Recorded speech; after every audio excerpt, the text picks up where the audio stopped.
¿Qué tal, amigos? Estoy en casa, estoy en la Iglesia Católica y me siento sumamente feliz. En esta serie de programas estamos compartiendo mi proceso de conversión a la fe católica.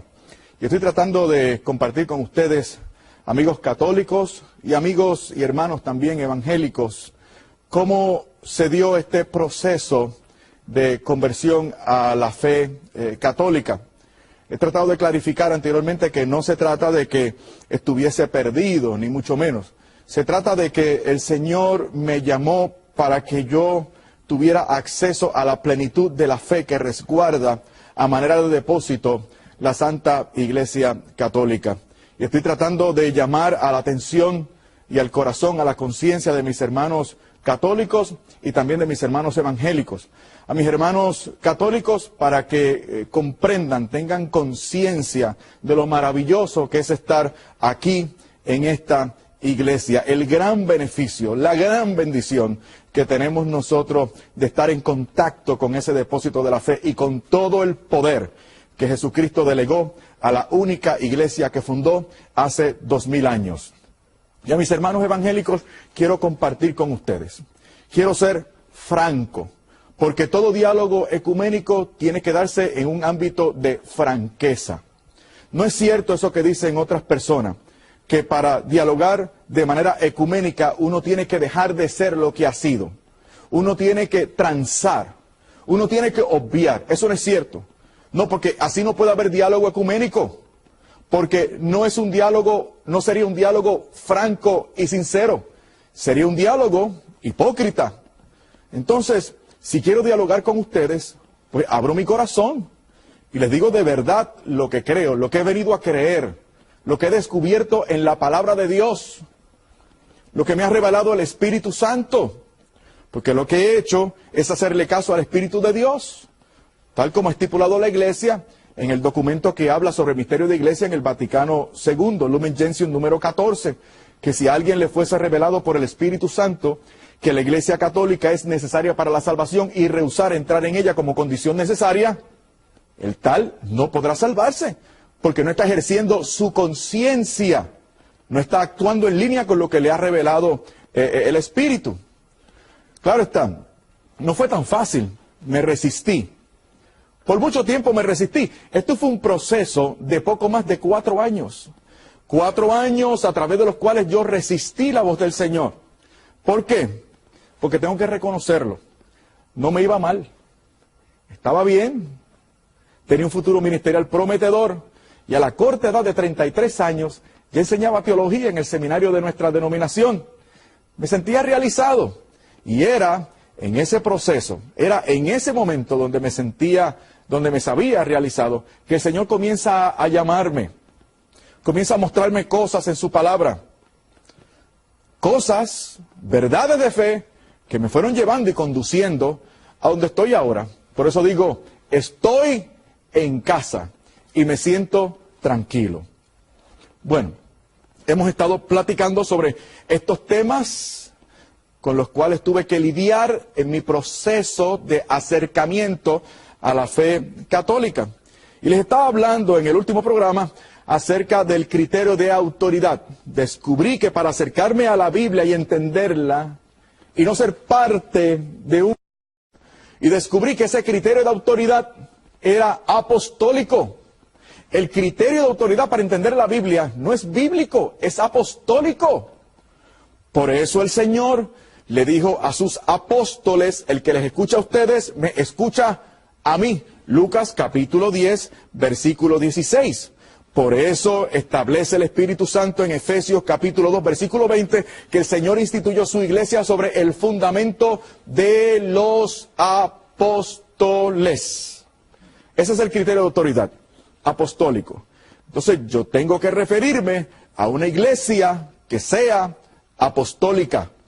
Una iglesia que tenga, una iglesia que sea dirigida, ilustrada por los sucesores de los apóstoles. Estamos hablando además de sucesión apostólica, que tenemos claramente estipulado también en 1 de Timoteo, capítulo 4, y en Hechos, capítulo 6. La sucesión apostólica nos garantiza que continuamos beneficiándonos de esa tradición apostólica. Y podemos estar seguros entonces de que esa interpretación, de que esa fijación de los dogmas, de la verdad de fe, es cierta y es verdadera. Porque el Señor prometió el Espíritu Santo, y ese Espíritu Santo iba a conducir a la verdad completa. Todos los versículos que hablan del Espíritu Santo, en San Juan capítulo 14, 15 y 16, son 7 versículos, apuntan a esa única verdad. El Espíritu Santo nos llevará, nos conducirá a la verdad completa después de Cristo partir. O sea, hay más revelación que mostrar, y esa revelación se le es dada a la iglesia, y la iglesia la comparte, y de hecho la ha compartido con los fieles durante los pasados 2000 años. De manera que me di a la tarea de buscar un texto, tan solo un texto, una frasecita, una palabrita, cualquier cosa en la Biblia que me mostrara que la Biblia era la columna y el fundamento de la verdad. Solo la Biblia. Pero ¿sabes lo que encontré? Es que uno siempre se encuentra con la iglesia que escribió la Biblia. Me encontré con 1 de Timoteo capítulo 3 versículo 15. Dice que la columna y el fundamento de la verdad es la iglesia. Porque la iglesia, según Efesios capítulo 1 versículos 22 y 23, es la plenitud de Cristo. Porque según Efesios capítulo 3 versículo 10, la multiforme sabiduría de Dios se manifiesta en y por la iglesia. Espíritu Santo sigue revelando. Claro, uno de los cuestionamientos con los cuales me habían instruido a mí, como cristiano evangélico protestante, específicamente pentecostal, era: la tradición es mala. Esas interpretaciones que hacen los católicos de la Biblia, no las nuestras, sino las de los católicos, es tradición. Y la tradición es mala, la condena el Señor en Mateo capítulo 15, versículo 3. El Señor condena las tradiciones de los hombres como tradiciones humanas y encontradas con la palabra de Dios. Eso es lo que dice el texto, sacado fuera de contexto, que sirve de pretexto para decir a cualquiera lo que le dé la gana. Pero el Señor no está hablando de una tradición del Espíritu, proveniente del Espíritu. El Señor está hablando de una tergiversación total, cabal, superflua de la verdad divina. El Señor está hablando de la tradición, de una tradición que se habían fijado los judíos, que decían que yo tengo el deber de sostener a mis padres. Eso sí, se deriva del 4º mandamiento: honra a tu padre y a tu madre. Pero si yo tomo mis bienes y los consagro al templo, ya esos bienes consagrados al templo, yo sigo beneficiándome de ellos. Pero nominal, formalmente hablando, han sido consagrados al templo. Si mis bienes son consagrados al templo, yo no tengo por qué tomar de esos bienes para ayudar a mis padres, sostenerles. Eso era una tergiversación malévola del 4º mandamiento. Ese tipo de tradición el Señor lo tenía que condenar. Pero no toda tradición es condenable, porque hay una tradición que viene de Dios. La tradición apostólica, por ejemplo, es de Dios. Por eso, en 2 de Tesalonicenses, capítulo 2, versículo 15, el apóstol alaba a la iglesia de Tesalónica. ¿Por qué? ¿Por qué? Porque aquella iglesia había permanecido firme en las tradiciones que han recibido de ellos los apóstoles. Y el apóstol clarifica en el mencionado texto que esa tradición se ha dado a ellos, se les da a ellos oralmente o por carta. La palabra es tradición. No doctrina, tradición, la tradición que han recibido. Claro, irá mi buen amigo y hermano evangélico que me está escuchando y buscará su Biblia y buscará el texto, 2 de Tesalonicenses capítulo 2 versículo 15, y va a notar que su Biblia evangélica en español no se habla de tradición, se habla de doctrina. Bueno, aquí tenemos un problema, y es que cuando estamos hablando de traducción de los textos, es mejor confiar en una traducción católica, porque las demás iglesias, cuando traducen sus textos, interpretan para traducir.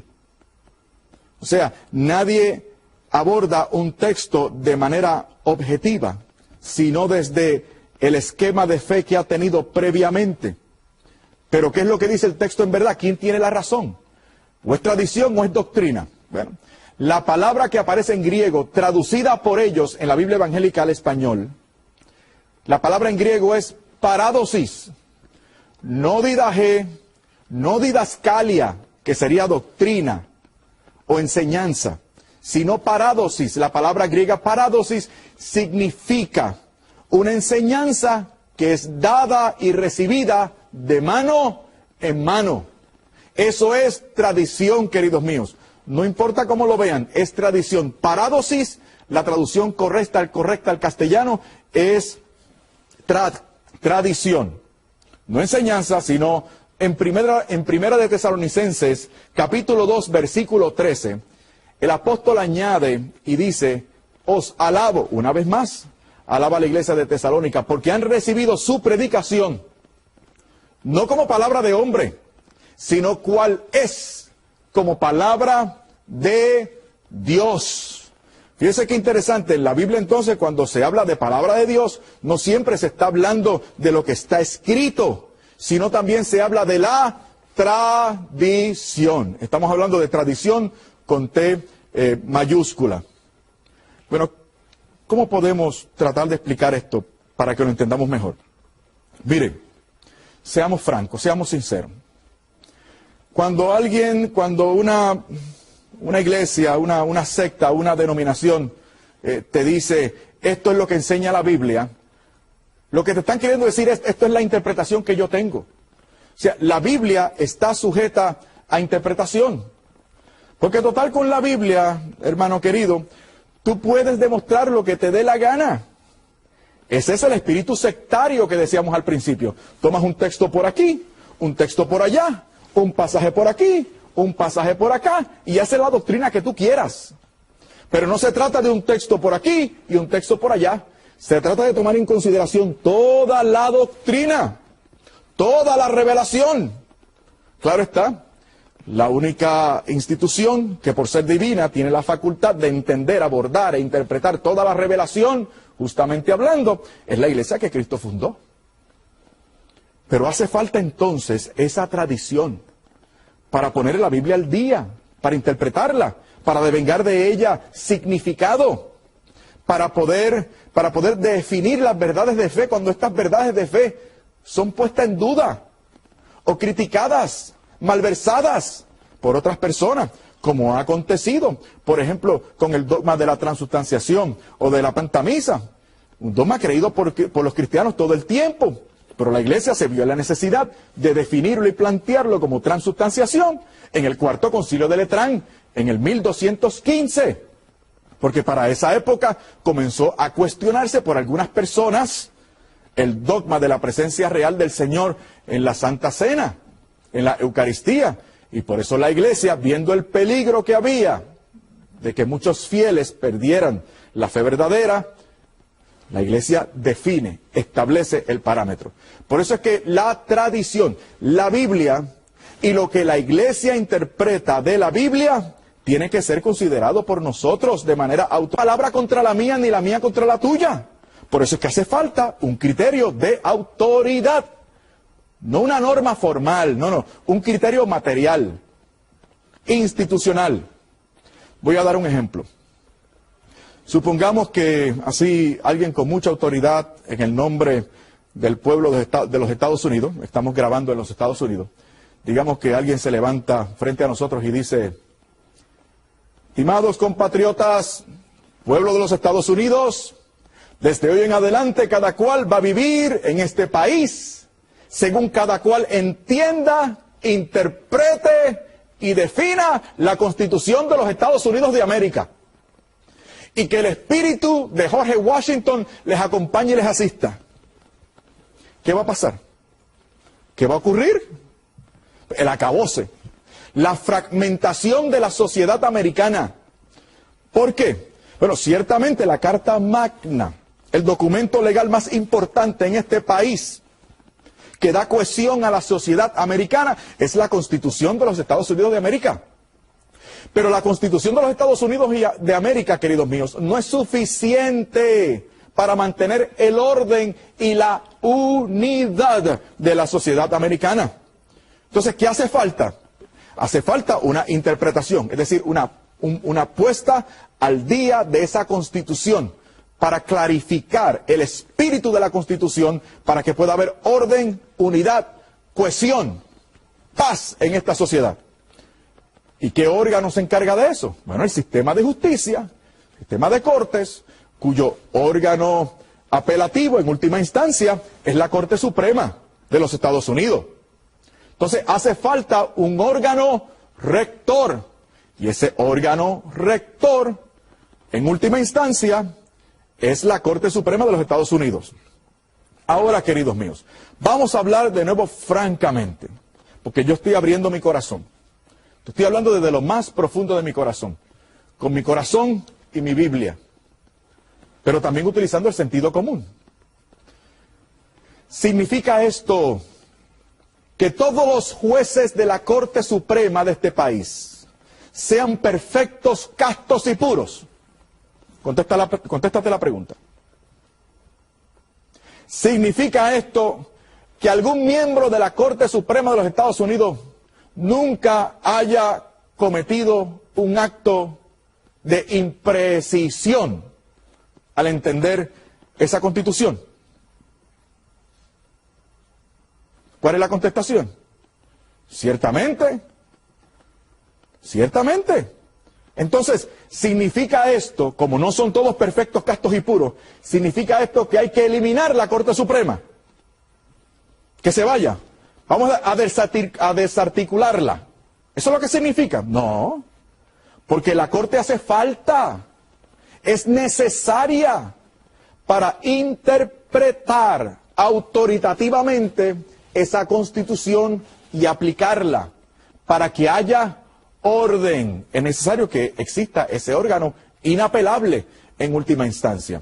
Algo similar ocurre con la iglesia.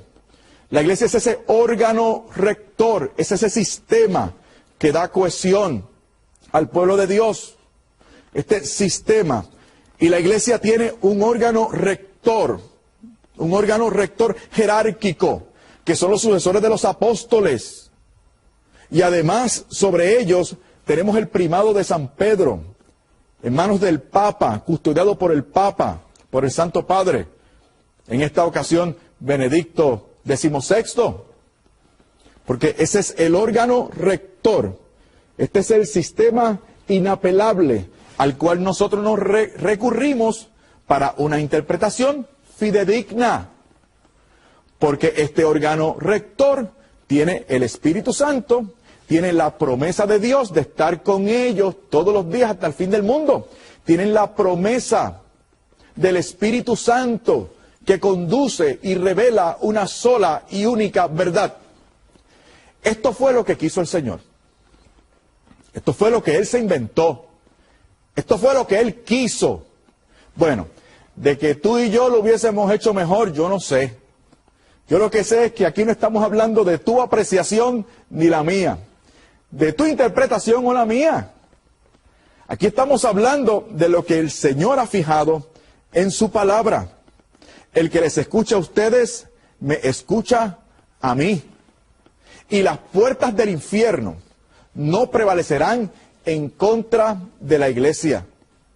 Por eso, en el capítulo 19 de Mateo, el Señor a sus apóstoles les concede el poder de atar y desatar.